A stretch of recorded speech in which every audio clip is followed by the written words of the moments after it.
A Chair for My Mother by Vera B.Williams. My mother works as a waitress in the Blue Tile Diner. After school, sometimes I go to meet her there. Then her boss, Josephine, gives me a job too. I wash the salts and the peppers and fill the ketchups. One time I peeled all the onions for the onion soup. When I finish, Josephine says, "Good work, honey," and pays me. And every time I put half of my money into the jar. It takes a long time to fill a jar this big. Every day when my mother comes home from work, I take down the jar. My mama empties all her change from the tips out of her purse for me to count. Then we push all the coins into the jar. Sometimes my mama is laughing when she comes home from work.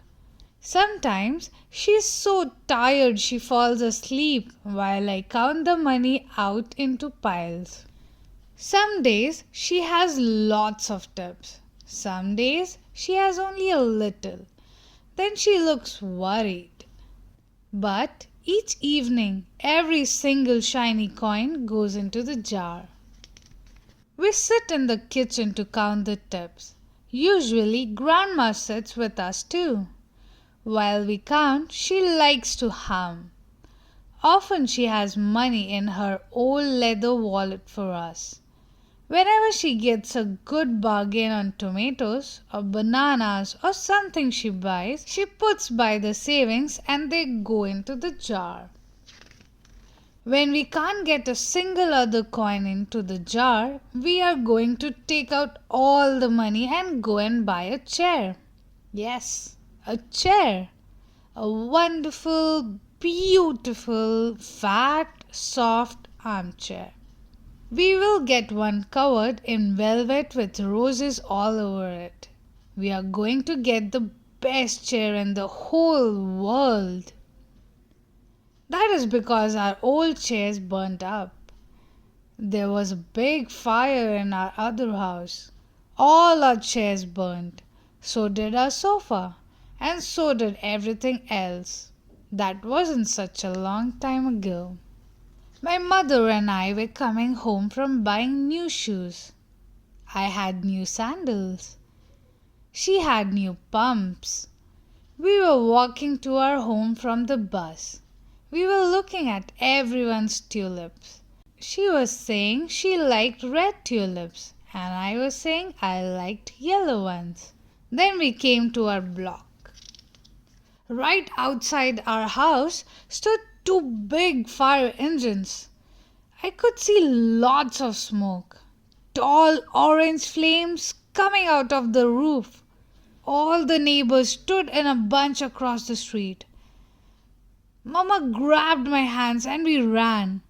My Uncle Sandy saw us and ran to us. Mama yelled, "Where's Mother?" I yelled, "Where's Grandma?" My Auntie Ida waved and shouted, "She's here, she's here, she's here, she's okay, don't worry." Grandma was all right. Our cat was safe too, though it took a while to find her, but everything else in our whole house was spoiled. What was left of the house was turned to charcoal and ashes. We went to stay with my mother's sister, Aunt Ida, and Uncle Sandy. Then we were able to move into the apartment downstairs. We painted the walls yellow. The flowers were all shiny, but the rooms were very empty. The first day we moved in, the neighbors brought pizza and cake and ice cream. They brought a lot of other things too. The family across the street brought a table and 3 kitchen chairs. The very old man next door gave us a bed from when his children were little. My other grandpa brought us his beautiful rug. My mother's other sister, Sally, had made us red and white curtains. Mama's boss, Josephine, brought pots and pans, silverware and dishes. My cousin brought me her own stuffed bear. Everyone clapped when my grandma made a speech. "You are all the kindest people," she said, "and we thank you very, very much. It's lucky we are young and can start all over." That was last year, but we still have no sofa and no big chairs. When Mama comes home, her feet hurt. "There's no good place for me to take a load off my feet," she says. When Grandma wants to sit back and hum and cut up potatoes, she has to get as comfortable as she can on a hard kitchen chair. So that is how come Mama brought home the biggest jar she could find at the diner, and all the coins started to go into the jar.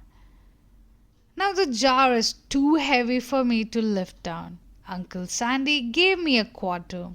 He had to boost me up so I could put it in. After supper, Mama and Grandma and I stood in front of the jar.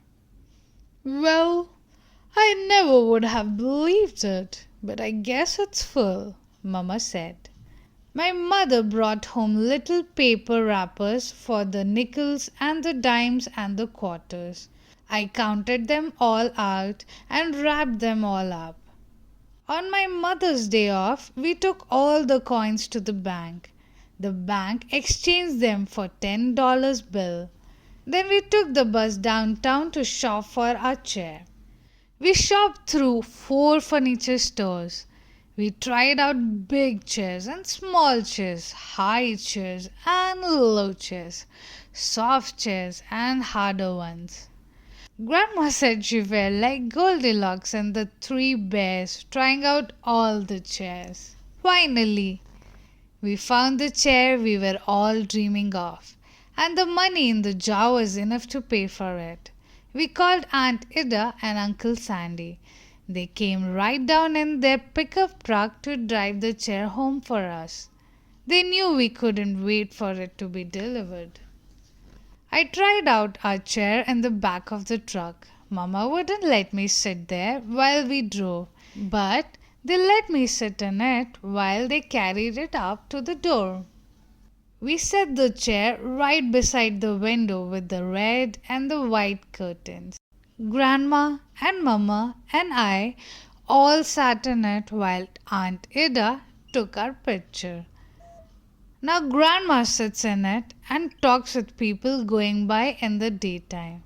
Mama sits down and watches the news on TV when she comes home from her job. After supper, I sit with her and she can reach right up and turn out the lights if I fall asleep in her lap.